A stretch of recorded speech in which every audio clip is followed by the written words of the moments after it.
a crib section of pieces of wood. Light it up.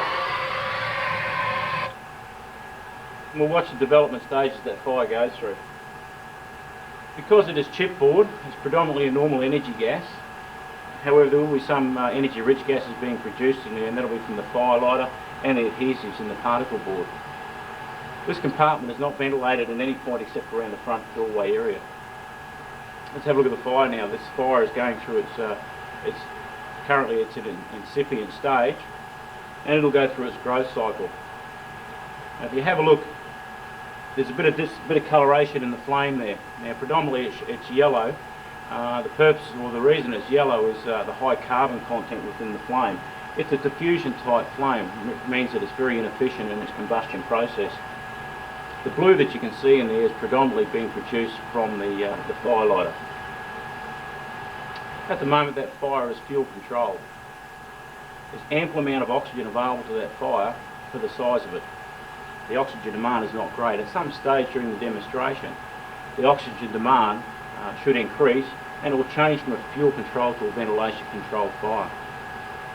Now, the temperature in that compartment at the moment is not much more above ambient temperature. It's still quite cool in there. However, temperatures will vary from the bottom to the top. Within a structural compartment fire, we're looking at temperatures of 50 to 100 degrees down below, up to 1,000 degrees at ceiling level. Even at this early stage, you can start to see a little bit of smoke coming out of there, and it's starting to develop that thermal balance with our overpressure, our underpressure, and our neutral flame right across here. That will become more defined as the fire progresses. You can start to see around the top here a little bit of discoloration happening, and that's the moisture. There's a large amount of moisture in the particle board, so it's indicating that the temperature is getting up around 100 degrees because it's starting to give up that moisture content in the form of steam, and it's starting to get very moist around the top here. In fact, if I rub my hand in there, there's a large amount of moisture on my hand. Now that smoke is starting to increase now. The temperature's probably up over 100 degrees around the ceiling level, and starting to increase up to that pyrolysis temperature of 350 to 400 degrees depending on the product.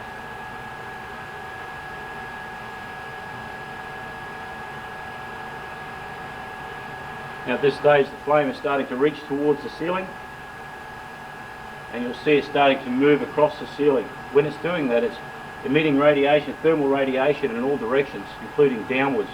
And what's happening then is, as the heat is being radiated down, it's heating up everything around it, and what it's doing then is increasing that the speed of that pyrolysis of the products within the compartment. You start to see now there's more smoke being produced in there, and you can have a definite look at the thermal balance that's occurred in there.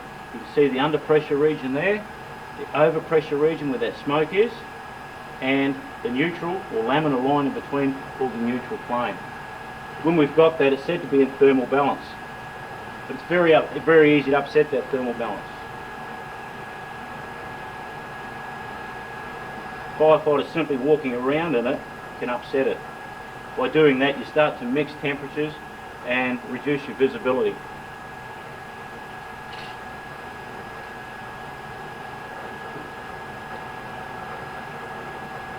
So as the temperature increases now, you can see that moisture still around the top there. That will start to disappear shortly as the temperature increases. It'll vaporise back off there. At around 350 degrees, which it is now, you can start to see around the top of the compartment the discoloration. In fact, at the rear of the fire zone there, you can see the discoloration in the particle board. It's decomposing, it's pyrolysing. We're getting an increase of these gases now. That's an indication to us that more pyrolysis is taking effect. The fire is starting to spread out a little bit now across the ceiling, radiating out more temperature in all directions. What we're going to be looking for now is some combustion happening within those fire gases. This will be our flashover transition. You can start to see the bit of change in the colour of the flame. The flame at the base of the fire is quite yellow, and as it progresses to the top, it's getting a little bit reddish in colour.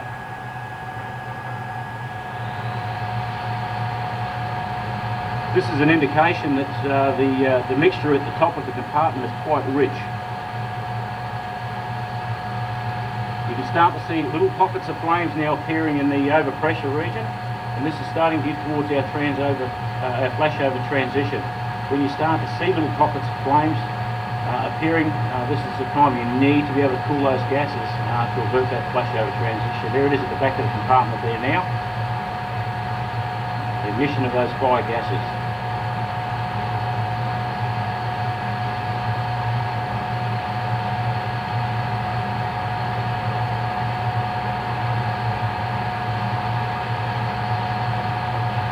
Now, to control this environment, we set our branch up with a spray pattern that will reach all areas of that compartment. And the purpose of this is to cool those gases and prevent or stop a flashover from occurring.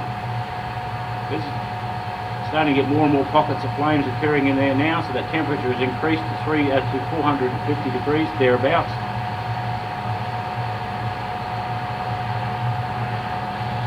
What I'm going to do now is cool those gases, set the branch up to reach all areas of the compartment. I'm using a squeeze bottle here, and all we're going to do is cool those gases and see what happens. What we've done then is prevented that flashover. We still have the original seed of the fire, but it's cooled those gases.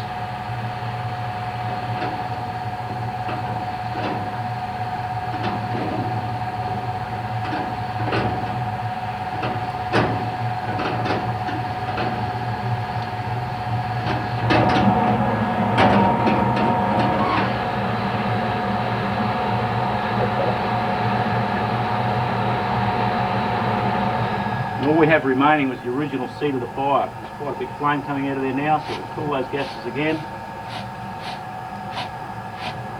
We've maintained our thermal balance and stopped that flashover from occurring. What we'll do now is I'll show you the effects if we hit that with the jet. We'll just have a look and see what happens. I'll set my spray on a jet, my branch on a jet.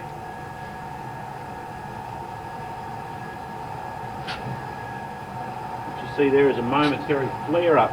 The reason for that is the jet is actually entraining air into the fire, so we do get a momentary flare.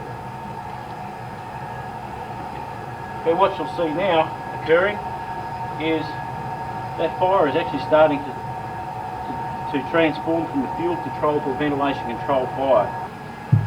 You can see now that the effects of the air track, you can see some of those smoke gases or fire gases being drawn back into the fire through the air track. So as the air is going in through the door, goes through the combustion process and out through the flame. You notice now that there's very little smoke actually given off by that fire. Most of those fire gases are being consumed in the fire. And you'll see the pulsation occurring around the door. This is an indication that it's actually had a transformation from a fuel control to a ventilation control fire. The demand for oxygen is getting greater and greater within that compartment, and we get that pulsation effect. Now what I'm going to do here is put some water over the top of the door, and you can hear it. You can hear it hissing. It's an indication, you do this with your branch, it's an indication of the temperature outside that compartment. Now all of that water I'm putting on there is vaporising, turning to steam straight away, so it's an indication to me that it's well and truly above 100 degrees, therefore it may be producing pyrolysis gases. What I need to do is to continue to cool around that area until I have a small amount of water running down. That indicates then that the temperature has dropped below 100 degrees, therefore not pyrolysing anymore. You can also see the discoloration around the door now.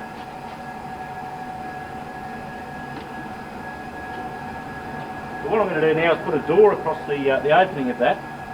The temperature in that compartment now is over 400 degrees. I'm going to anti-ventilate it, put a door across the door of the front of the compartment. Because the temperature is still high within there, it's going to produce pyrolysis gases, and we'll have a look to see what happens with it. As I said, there's very little smoke coming off that fire at the moment. We anti-ventilate it, the temperature is still very high, producing all of those fire gases.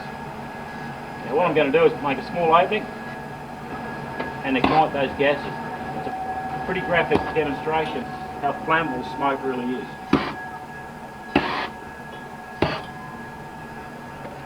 Let that build up again.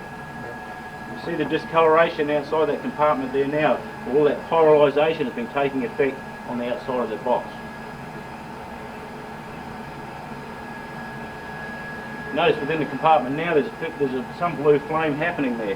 What's happening is that through the air track we're getting some pre-mixing of our gases and our and air prior to combustion that gives off that blue flame, which is a carbon dioxide that's being produced.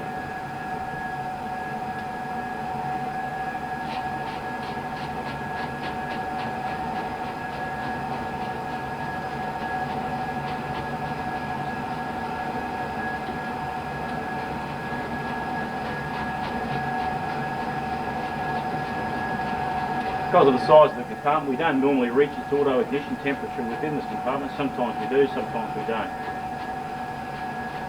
The auto ignition temperature of the gases in here is about approximately 600 degrees.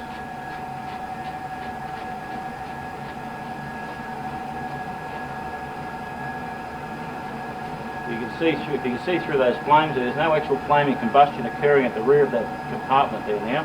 All the gases are being produced in there, but they're just too rich to burn. Anti-ventilated, still high temperature within, producing those pyrolysis gases.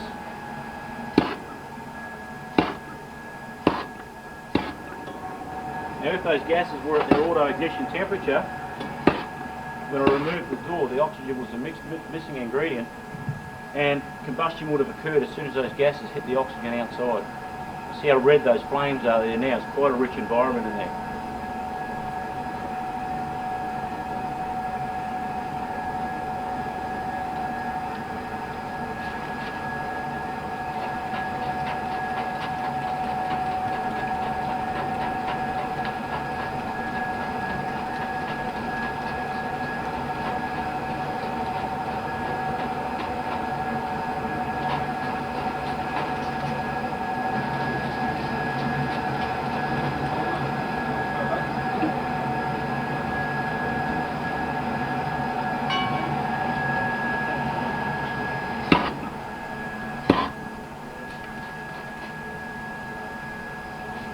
See how quickly that water is turning to steam when I put it on there. There's no water running down there whatsoever.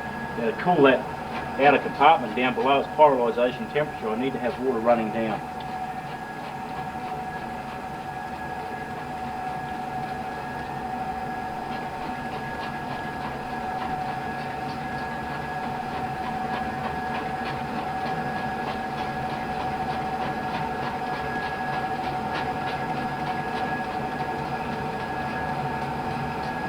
What we're going to do now is induce a backdraft in this compartment by anti-ventilating it, then removing the door.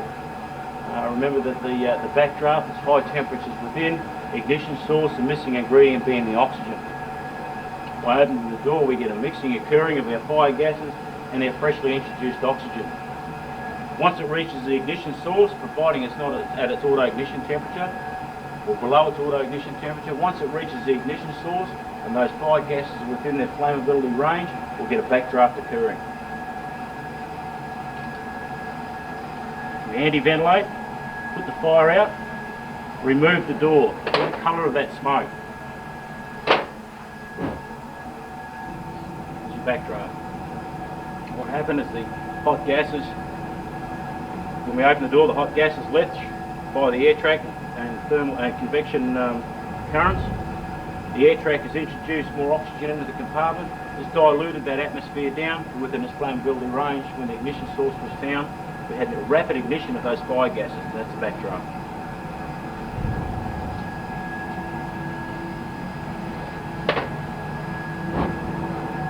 Notice the direction of the backdraft, the flame travel. Predominantly when it comes out at a reasonable distance. It goes up, it goes out, and it also goes down. Because the environment is fairly rich in there, it is searching for oxygen in all directions, including downwards. So lying down on the floor is not going to give you maximum protection. Now the violence of a backdraft will vary depending on whereabouts that those gases are in their flammability range when they reach that source of ignition, and how much pre-mixing of those gases with the air prior to ignition occurs. So we can get a backdraft occurring predominantly on its upper end of its flammability range, but they can occur down at ideal mixture.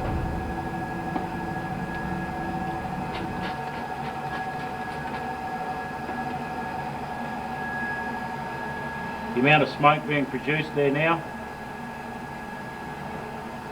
the colour of it.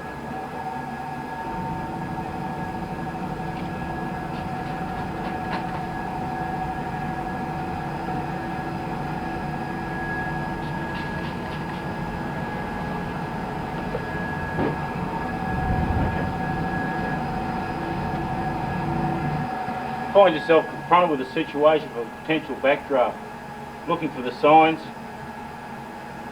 First thing you want to do is cool above the area. Let's cool it down a little bit. You can cool it down to a certain degree from the outside.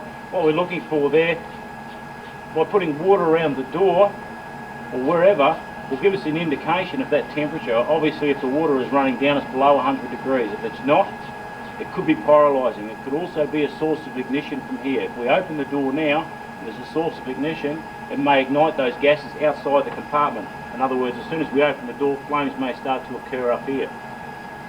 Still a lot of smoke being produced, still a lot of heat within. So we paint around, right around the door, cool it down, and we can make a small opening. Set the branch to reach all areas, keep the opening very small, aim it up. So water in that environment, close the door for effect. The door may not necessarily be used if there's a safer way to ventilate it, and obviously ventilation from outside is the safest way to do it. What we're looking for now is what effect we're having on that fire, or that potential backdraft scenario. And what we're looking for is lesser production of our smoke, our fire gases, which we've achieved. The colour of the fire gases have changed. They're lighter now in colour. Continue to cool around the area.